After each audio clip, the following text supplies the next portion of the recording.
এখন তো সাংবাদিক বিভিন্ন টাইপ, আমাদের দেশে টেলিভিশন আছে, পত্রিকা আছে, সোশ্যাল মিডিয়া আছে। সোশ্যাল মিডিয়াতেও কিন্তু অনেক ভালো ভালো সাংবাদিকরা কাজ করছে, অনেক ভালো কাজ করছে। তবে দুই একটা যে অপসাংবাদিকতা হচ্ছে না তা কিন্তু না। আপনাদেরকে একটা উদাহরণ দেই। আমার গ্রামের বাড়ি বরিশালে একটা প্রত্যন্ত অঞ্চল। সেখানে আমি যখন বাড়িতে যাই তখন আমাকে অটোওয়ালা পরিচিত আছে, সে আমাকে অটোতে নিতে আসে, আমাকে বাসায় নামায় দেয়, আবার অটোতে করে আমাকে বাড়িতে নিয়ে যায়। আবার মোটর সাইকেল চালায়, ও আমাকে মোটর সাইকেল করে নামায় দেয়, আবার নিয়ে আসে। তো লাস্টবার আমি যখন দেশের বাড়িতে গেলাম তখন দেখলাম যে তারা সবাই হঠাৎ করে সাংবাদিক হয়ে গেছে।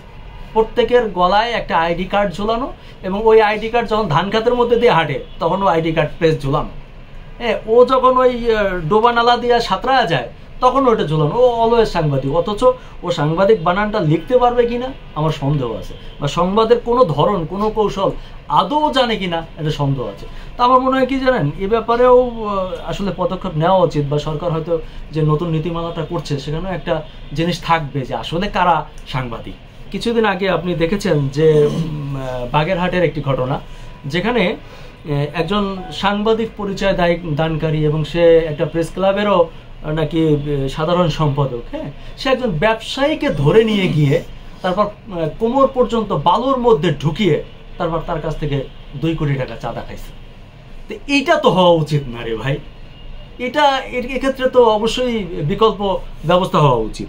এটা এটা এটা তো নীতি পরিপন্থী, এটা তো সাংবাদিকের কাজ হতে পারে না। বিএনপি থেকে অনেকেই এলোমেলো কথা বলে, এবং কথা বলা শুনলে না জাস্ট মেজাজ খারাপ লাগে, এবং মনে হয় কি যেটা আসলে কেউ কেউ ব্যাকডেটেড আমি বলবো, যে এই যুগে আইসা এইরকম কথা বলে।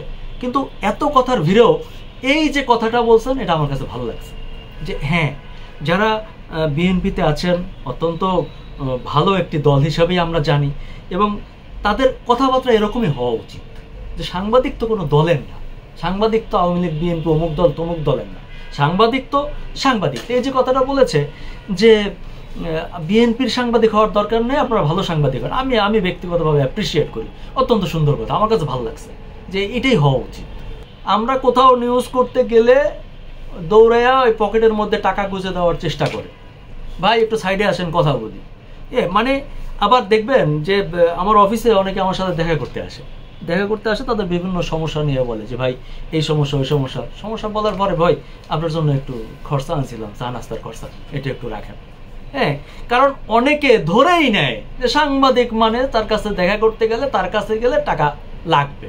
হ্যাঁ, এই যে একটা যে 2-4 জন এলোমেলো কর্মকাণ্ড খারাপ কিছু করছে, এটার প্রভাব আমাদের পর্যন্ত তো অবশ্যই আসে, এটা খুবই খারাপ। এটা এ ধরনের এক্সাম্পল হওয়া উচিত না।